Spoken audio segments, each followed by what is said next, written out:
Welcome back to the journey of the Starship office build. To catch you up, the video team needs a space in my workshop to produce and edit videos. So we built a multi-level spaceship equipped with stairs, lights, and maps. But today's the day where it all comes together, where we ultimately turn it into a working office, where we finally move in. So, let's begin. We've got a 25 by 16 foot workspace, and I want it to ooze pure science fiction. But the catch is, it's gotta be a workspace. Inside of this office, we're gonna be designing tools, drawing up some eye-catching graphics, and editing epic videos. We are here for 10 hours a day, 2,000 hours a year, so the office needs to be cool, comfortable, and inspiring. So let me show you where we're working now. For 3 years, the team has patiently waited to move into the new office. With summer quickly approaching and temperatures rising, I need to finish the office up quickly and move them into the workable, cool workspace. This is going to be tricky because it has to function as a collaborative workspace while still keeping up the sci-fi look. So that means no cubicles, no filing cabinets, or plain white walls. Instead, this is going to be our command center. And in here, we're going to need desks, but not just any desks, battle stations. We'll also need some sort of central monitoring system so we can review our videos, watch our surveillance cameras, and present new tool ideas. But we're going to have to make sure all these systems communicate with each other through some sort of central data center. During early planning stages, we were going to have 3 TVs. So we're going to utilize these pockets for the screens. We put these in earlier. We have power in here, we have conduit that goes back up to the media room, and basically they're here to do whatever we want with. But after seeing all sorts of sci-fi references in movies and TV, plus visiting Disney World and observing what the Imagineers have cooked up, I realized we have to go bigger. 3 screens just wasn't gonna cut it. Maybe we should do 6, 10, or even 20. So I had Drew come up with a few designs, and that confirmed it. I wanted to go in this direction. So I had Wyatt start building something to hold all these screens. We wanted to have the screens fill the wall, but also not be all the same size. So we settled on 13 screens, 1 big one in the middle, and 6 on each side of it, with varying sizes. Since screens are a lot thinner now than they used to be, we can essentially use them like wallpaper. We thought it'd be a good idea to tilt the screens down at a bit of an angle, which is going to minimize the glare from the lights up above, and also make it a little bit easier to see when you're sitting down. Since we've already made the light fixture in the ceiling, I wanted it to look like these screens were getting energy from these lights. We were careful in the design to include everything on its own electrical circuit. That way we were sure not to have any problems later down the road.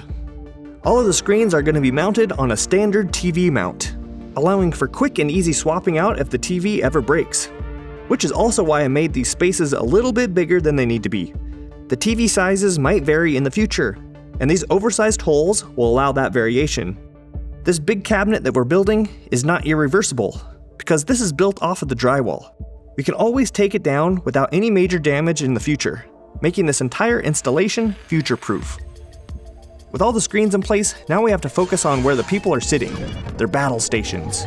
These stations need to comfortably fit 7 to 8 people. It would be easy just to buy and order several desks online, but the problem is that after extensive research, there is no desk on the market that truly fits this sci-fi space. So this means we're gonna have to make our own. So Drew, the artist, made up some concept art to help explore some ideas. We decided that the stations need to be laid out lab style, or along the perimeter. There's been several requests that each workstation have 2 monitors. To further maximize the space, we can elongate it off the wall and add an extra workstation. We can also make a pocket and hide any other electronics that can be distracting from the sci-fi theme. So, in order to build these battle stations, there's going to need to be a frame for storage, a desk surface, a top, and some lights to make it look cool.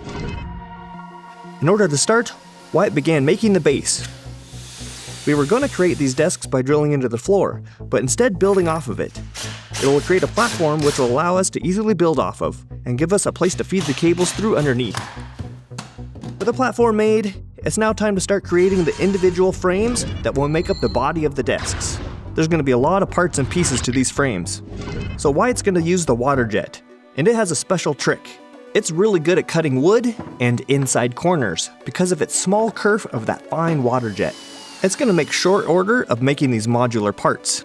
They were all designed to be kept simple, yet still look complex, taking inspiration from the shapes that have already been established in the sci-fi office, with several hard angles and beveled corners. And ultimately, these design motifs and inspirations come from things like Tron, Star Wars, and the Star Tours ride, and of course the NASA control room. I want someone to enter the space and have it feel familiar, but yet different. And it also needs to remain practical and functional. Then there are features like this one Wyatt is building. In this case, it's the top trim, and it just needs to look cool. It will be placed above the desks, continuously connecting the top. And I believe it'll make each station feel like it maintains a level of focus and preserves privacy, despite being in a lab-style room layout. Now with the desks really taking shape, it was time to add some lights. So we used the same lights that we've been using throughout the project. Its intention is to make it look like these battle stations are being powered by the same energy source as the rest of the room. And we can run up to 30 feet of this tape on a 15 amp circuit. And now we're ready to add a work surface to these stations. We're gonna play it safe and make them extra strong and making them thick. Wyatt's gonna do this by simply adding some layers of plywood. I don't know what kind of forces these desks are gonna be subjected to throughout its life. Who knows, someone might stand on it, or something might accidentally fall on it. So they need to be built strong and tough. To finish the desks off, we thought about painting them, but I think that'll take a lot of effort. So we came up with the idea to add a vinyl surface, and we chose the color black for a few reasons. 1, it'll diminish the glare from lights up above. 2, I think it looks relatively clean. And 3, it looks totally cool and sci-fi. I also like that the vinyl is replaceable if we ever need to do that later. I think the edge of the desk also needs to receive some of the same curves and edges that the rest of the office has, with beveled corners added with a router, which will also make it more comfortable to rest the wrists and arms against. No battle station is complete without a place for storage, so now a few compartments need to be added in. With the station's limited space, these compartments are going to need to be long and deep, but not that wide. To maximize their space, there's going to need to be a standard section that will be full length and a secret compartment that will go right on top, while still make it easy to access. Quickly fabricated by using the fence blocks. The Fireball Fence Block. Available at fireballtool.com. And then to make it all feel cohesive in the space, it was painted the same color as the wall. Since this compartment will also be housing computers, fans are added for temperature regulation. To access all these computers, a trap door was fabricated, also doubling as an air intake. A quick release design was made by utilizing these magnets, one placed on the trapdoor and the other within the main battleship housing. After that, a climate control monitoring system was installed, allowing us to control the temperature and regulate the computer's life support. The final piece for this battle station are the lights at the bottom, giving the illusion of separation from the floor and pulling everything together. One detail that I need to finish is around these screens. If you notice, it's kind of blank, the wall's kind of flat. What I like to do is add a little bee-boops and bebops and little access ports and some mechanical things that feels like it's going to control the screens. So I like to 3D print and design some stuff that's going to really make this wall pop. So let's do that next. So after many days of 3D printing, this is my mess. I have all these little pieces that I have to sand, smooth, and get ready to paint. So what I like about these is that they're really detailed, but they're really pretty simple shapes. They're just boxes, and these are gonna get screwed around screens or monitors, and it's gonna really add all the detail that we're looking for on that flat wall. But what I'm fighting here is anytime you do some 3D printing, you're gonna have some weird pitting, some layer lines that we're gonna have to hide. And this is kind of my weapon of choice, this XTC 3D. I used this on the 3D star map before, and it really smooths out all of these little imperfections. So I have to now coat every single one of these things. So fade to black and come back and they'll be done. These bezels are going to allow us to hide those gaps between the screen and the built-out frame, but still allow the sound to be heard. And all these bezels connect, making it feel like all one cohesive unit as a supercomputer.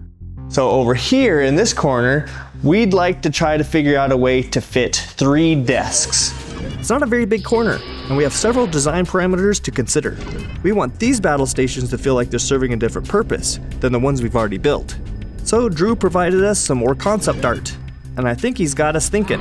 What if we wanted standing desks to allow the user to choose to sit or stand? How would we do that?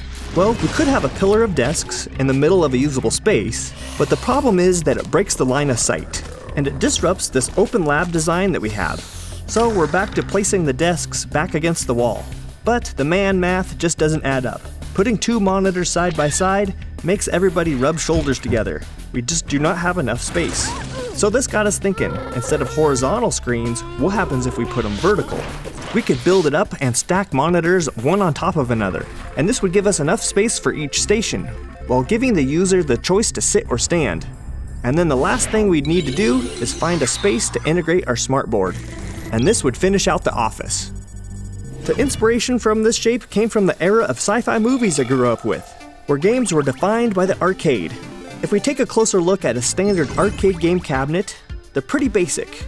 They have 2 sidewalls, a top, and a place created to hold the screen.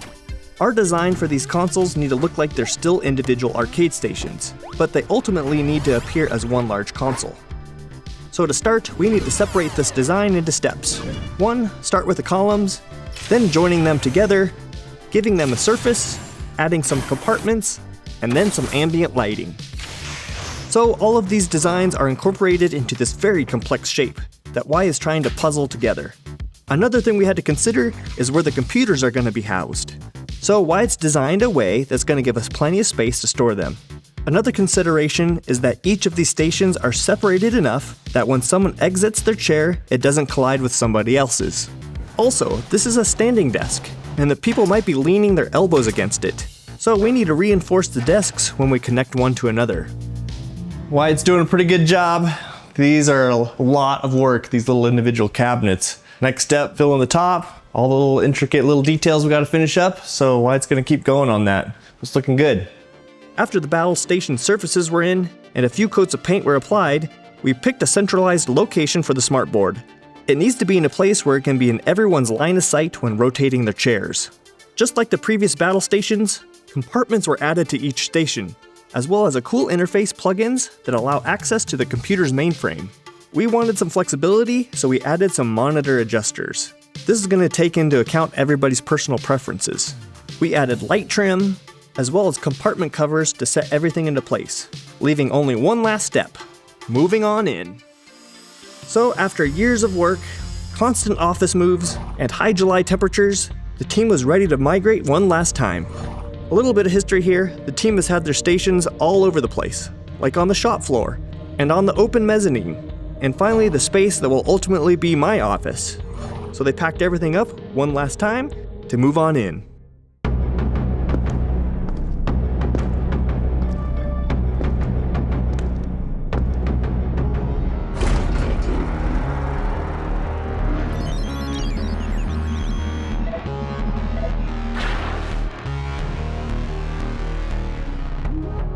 Seven working stations, each with 2 monitors, 13 working screens, a smartboard, a star map, and stairs to the upper level. This was finally looking like the office space of my dreams.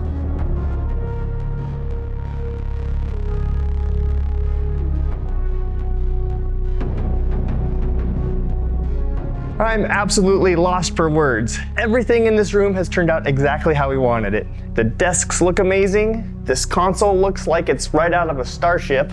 There are so many screens in here, it's incredible. The standing sitting desk area looks fantastic. And with everything all turned on with the lights, the screens, this absolutely looks like the bridge of a ship.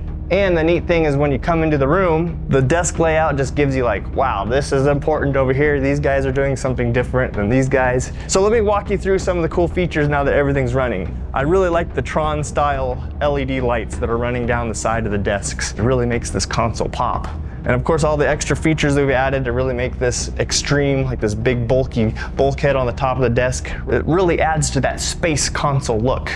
And next thing, every desk has got a little drawer, and inside the drawer they can keep their knickknacks or pencils or pens. We've also hidden some USB-C connections inside the drawers, because the idea is to keep everything clean on top of the desks. Every station's got this little port. USBs, HDMI, anything they need to access the computer, they do it right here so they don't have to crawl underneath. And it keeps the desk really clean. Another access to the computer, USB, and then we have 110 on the front, And the best thing of all, we have headphones right here, and you're listening to your computer. And then you want speakers, hit this button right here, and it goes from speakers to headphones with one push of a button. So you're probably wondering how we're gonna keep the computers cool, because they live inside this cabinet in here. Well, we have these two fans that are controlled by these little fan controllers right here, and they are monitoring the temperature inside that cabinet. And if it gets too hot, it's gonna draw in some cool air from the room and then eject the hot air out the top, evacuating it, keeping it nice and cool and everything flowing. And we can pull that kick panel out, and then we can crawl in there and do any maintenance that we need to do. And then we have this drawer over here in the center of the console. This is where we keep all the TV remotes. We have access to put an SSD on any of the monitors. We keep a little keyboard right here. This is the way we can get into the computer that lives underneath this console, and we can access it and do anything we want. So we have the monitors up here, and we can replace the visuals with whatever we want. Right here we have the camera set up looking at the shop, so we can see what's going on the shop floor. And some of these screens, they're just gonna be here for fun. We can put ship diagnostics and any other little visuals we want. And then the big screen in the center, we can view a video or a project that we're all working on, or take one of these stations and project the image up on any of these monitors also. That's gonna be really helpful for collaboration. We definitely have a lot of options for viewing. All the little modules that we 3D printed, those are all lit up. Those are looking really cool, like they're powering the monitors.